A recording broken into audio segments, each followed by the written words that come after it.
మీరు ఏదైతే issues raise చేశారో మనకి ఏదైతే ఇబ్బందులు రేజ్ చేశారో మనకి as per state election commission guide lines ప్రతిదీ కూడా చూడడం జరుగుతుంది. ఏ గ్రీవెన్స్ ని కూడా మేము ఏది కూడా చూడకుండా రిజాల్వ్ చేయకుండా కానీ మీకు రెస్పాన్స్ అనేది ఇవ్వకుండా అనేది ఉండదు.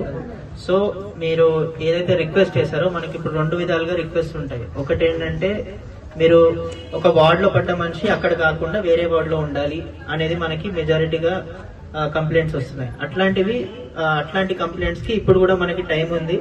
సో మీరు ఇప్పుడు కూడా మున్సిపల్ ఆఫీస్ లో చేస్తే యాజ్ మున్సిపల్ కమిషనర్ వాళ్ళు మ్యాపింగ్ అనేది కరెక్ట్ గా ఏ వార్డ్ నుంచి బి వార్డ్ లోకి షిఫ్ట్ చేయాలని చెప్తే వాళ్ళు వెరిఫికేషన్ చేసి ఫీల్డ్ లో ఉన్నారా లేదా అని చెప్పి చూసి మరి వాళ్ళు డిస్పోజ్ చేస్తాం.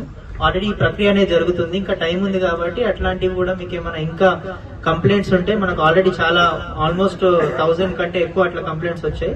సో అవి రిజాల్వ్ చేస్తున్నాము. ఇంకా మీకు కంప్లైంట్స్ ఉంటే అక్కడ కూడా ఇవ్వండి.